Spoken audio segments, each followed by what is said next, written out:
Welcome to the Fantasy Football Forge. My name is Steve, and it is Mock Draft Monday. I think I might have to... Well, that should work up there. That'll be fine at the top of the screen up here. And so, in this video, this is going to be the last mock draft where I will be going... I'm only going to do Underdog in this video. As we get into August, I'm going to start looking at Redraft more. And so I will do maybe a quick Underdog, and then I will do... looking at redraft leagues. I am working on a massive video for Thursday. It's not going to be relevant for all leagues, but I need time to focus on that. So I'm not going in with any kind of strategy in this video. Just going to let the things that I've been working on between stacking and zero versus hero running back, everything that I've learned, and my most recent video, implement whatever comes, however that changes my drafting strategy here, we'll see. And then that Thursday video is based on 2 quarterback or super flex leagues, so I know it's not going to be relevant for as many people, but if you draft in those type of leagues, I think it will be a helpful video. I also look at drafting different strategies for 2 quarterback or super flex, as well as within each of those different strategies, I look at different running back strategies in concert with that to see what those results look like. I did 72 mocks for that. It was absolutely insane and time consuming, and there's more time that I have to put into it. But drafting from the second spot in this video, let's just start drafting. I hope that video will be good for you. I know it's always important to get running backs, but the wide receivers go early these days. There is some good depth in the middle-ish rounds, but I still think getting one of these top wide receivers is very important over Christian McCaffrey, but it is close, and I don't think I have taken Christian McCaffrey, so maybe I will do that in this video to do something different. All right, Justin Jefferson goes 1. No arguments there. That's what I would do. So I will draft Christian McCaffrey. It's going to be a while for my next pick. And so I'm going to go and make a little cue board for my next pick. So here's queued up, who I'm looking at basically somewhat in this order. Maybe, I don't know. Yeah, probably in that order. Don't have a lot of Ramondre Stevenson, and he is my, I think, RB4, so I find him to be a great value, so I definitely want to increase my exposure to him. And as you can see, here is how the draft has gone. A lot of wide receivers early, as is always expected here. Running back starting to go around the 7th pick here. Travis Kelce, I think we'll get another little run of wide receivers. And this run of wide receivers that goes here instead of running backs towards the end of the first round is ultimately the reason that I find if you're drafting early and you don't get back on the board here, it's guys like T. Higgins that are going to be your next pick. If guys like Garrett Wilson, Jalen Waddle could make it back to those early picks, I would be less emphasizing going wide receiver if you're drafting from an early position. But because of the quality, the drop-off that you get, you miss out on the second tier of wide receivers typically once you get to the back end of the second round, that I think it's important to get one of those wide receivers in the first. But once again, I'm never going to be upset having Christian McCaffrey on my roster. So there it is, 2 picks before mine where any guys that you could consider to be in that second tier, I believe, are all gone. I don't even have T really in that. So I will go Ramondre Stevenson and hope that Jalen Hurts can make it around to my next pick here. And he does. So that will work out. So we have 2 running backs and a quarterback to start off. My QB1, my RB4, and my RB1. So I like that start as far as value goes. Not that I love taking a quarterback in the 3rd round, but it's a little bit different for best ball compared to redraft. One thing of note, it looks like we might be starting to see Joe Mixon's draft stock rise with his recent contract extension when at pick 39. I believe I had him somewhere in this list right around here. Keep that in mind. He is rising, and for good reason. I moved him all the way up to like my pick 12 after he was maybe did not make my running backs ranking video.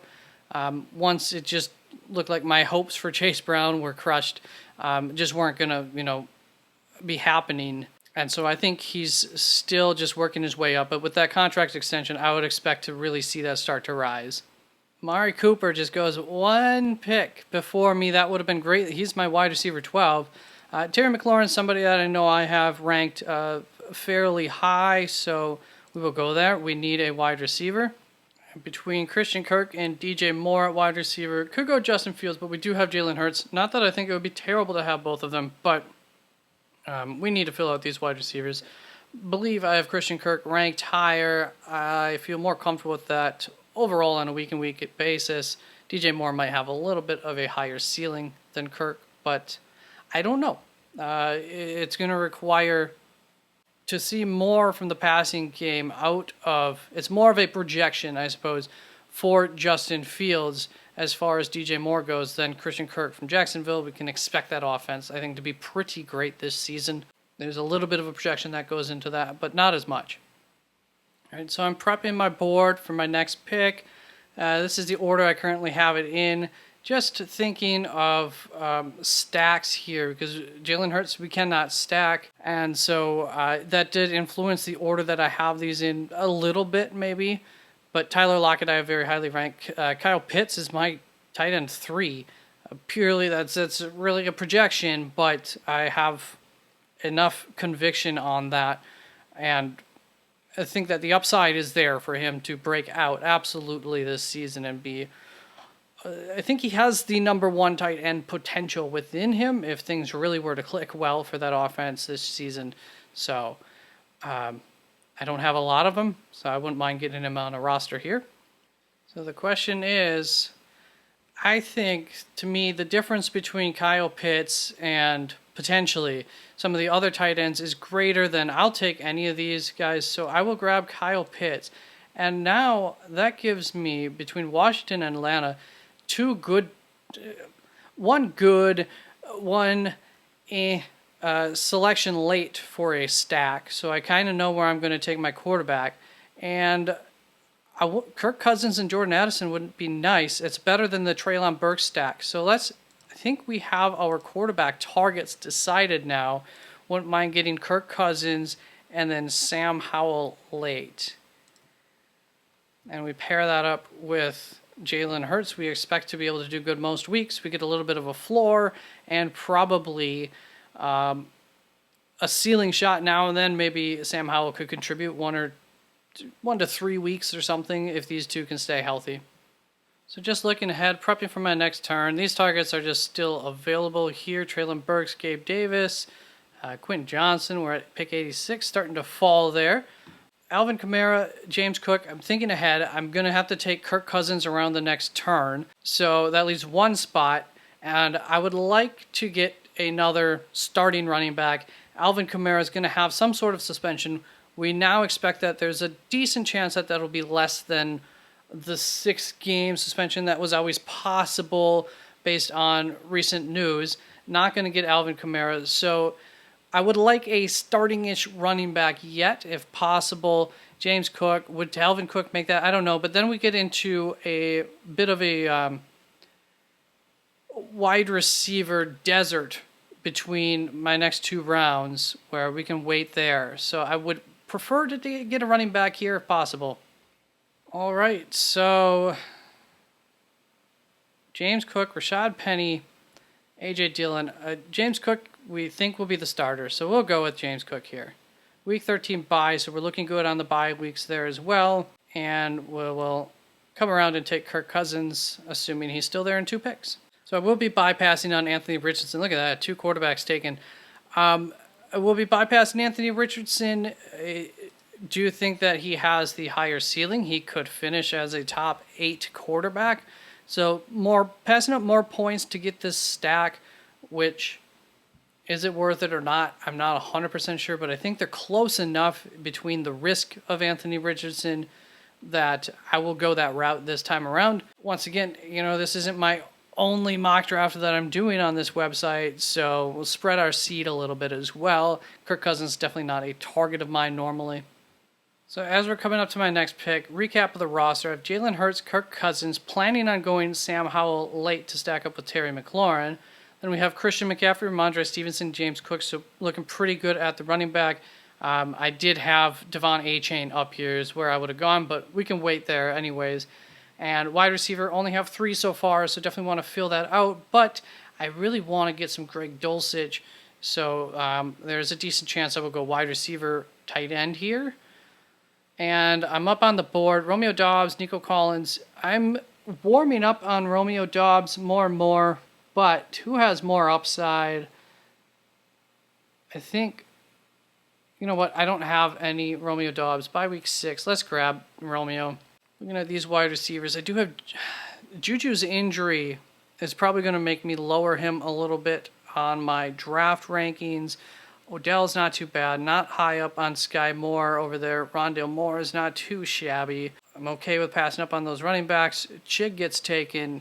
Yeah, let's grab our second tight end here. And then I'm going to feel really good about my tight ends as well.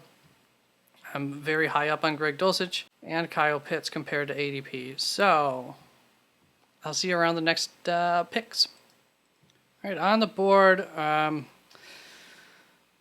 between Jacoby Myers, Jefferson, don't like the bye week competition for Jacoby, but I think at this point he's fallen enough that I like the value, so we're going to go for it. And I'm thinking of taking a tight running back with my next pick here because it's kind of the end of the running backs that I would like to get, where I think these guys could be every week contributors at least and aren't going to be relying on some sort of injury.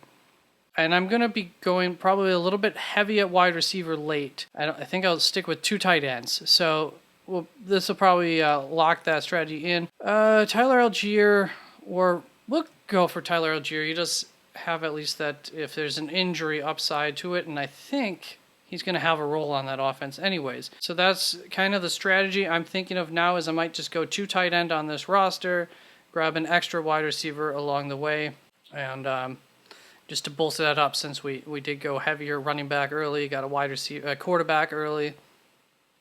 Just give us more chances for boom weeks. Wow, so Sam Howell just went at pick 154, 40 spots above ADP. Just goes to show you can't always trust on that happening. Just looking at some of the guys who we could, I like those 2. Bryce Young. Maybe take a chance. Well, and we have the Desmond Ridder connection. We have the Romeo Doubs connection. Oh, so we'll take Jaden Reed off of there. And Jordan Love goes. All right. A little run on quarterbacks here. Bryce Young goes. Yeah, I mean, Brock Purdy would not be bad to add to this. What is it, bye week 9? We have a guy who we think will start. Will be okay if we miss a few weeks. I have so much Brock Purdy, though. I do need... We'll see. All right, so MVS is still on the board. Alec Pierce is higher. I really don't have a lot of faith in that, especially for redraft purposes. Neither of these guys are guys that I want for redraft purposes. But I will take MVS here. I do think he'll give you at least several weeks with some boom. Much like a lot of these options, Tim Patrick could definitely be the best out of the bunch. And I will probably take him, ? So looking between Marvin Mims, Tim Patrick, Rashid Shaheed, I think for this roster, you know, by week 6, Marvin Mims could be the best wide receiver. Let's go Marvin Mims. Why not? We're hanging on by a thread here. Tyjae Spears would be a nice pickup here.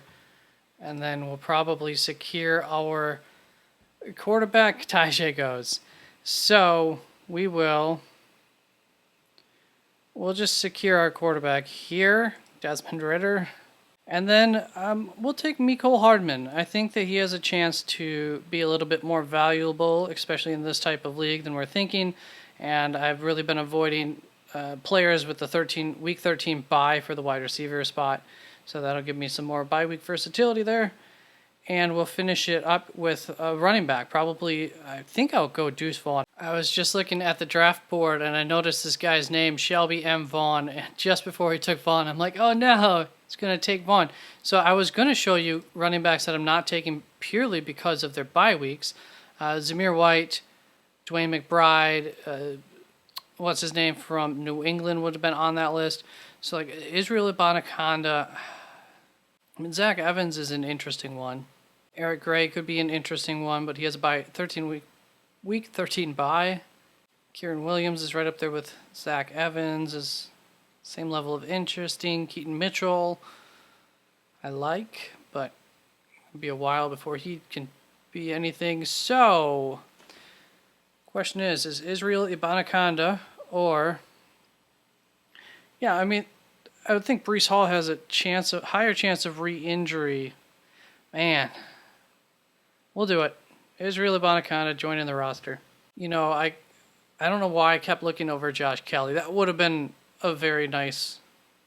Probably would have rather Josh Kelly. I think he has a more clear-cut path to the field, especially even in the event of injury. Israel Ibanaconda, I like him as a running back, but there's other running backs there too that if he's just a rookie, they have more experience than him. So at the end of the day, projection over 3,000 points. That might be my highest yet to date. Jalen Hurts, Kirk Cousins, and Desmond Ridder to finish that up. A little bit of a disappointment with Desmond Ridder there, but and I could have gone with, at a good value, Brock Purdy. It's just that I have a lot of Brock Purdy, and so I'm gonna end up doing a lot more drafts closer to when this best ball ends, and I just don't want to open up. I want to diversify before that, because then I'll probably be just focusing in on a lot of my targets then. Then running backs, we have Christian McCaffrey, Ramondre Stevenson, James Cook, Tyler Algier, Israel Ibanaconda to finish that up. Wide receivers, Terry McLaurin, Christian Kirk, Jordan Addison. So a lot of mid wide receivers. That's why we went 8 deep here. Romeo Doubs, Jacoby Myers, Marquez Valdez-Scantling, Marvin Mims, Mecole Hardman. I think a lot of guys who could pitch in here and there on big weeks. Hopefully weeks where these guys might not have their big weeks or they're on bye.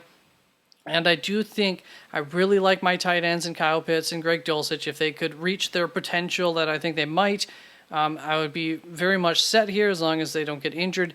And I think that they could pitch in also for my flex spot, because we start 3 wide receivers. Between them and James Cook, I think I have more than most rosters potential to kick in on my flex spot from those 2 positions compared to like my 4th wide receiver. They're more on equal footing there. Usually your 4th wide receiver is probably stronger than your 3rd running back and 2nd tight end, but I don't know that that's the case with this roster. And that's how I would imagine this roster to kind of play out through the season, a little bit more pitched in from my RB3 and my tight end 2 during bye weeks and just bad weeks for some of those wide receivers. So there's the whole thing, shebang. Thank you very much for watching this video. I know it's just one, but I wanted to talk a little bit more through it instead of fast forwarding as much as I have in some of the recent videos explaining some of my picks. Please like, subscribe, comment if you may. If not, that's all right. I still love you. Peace out.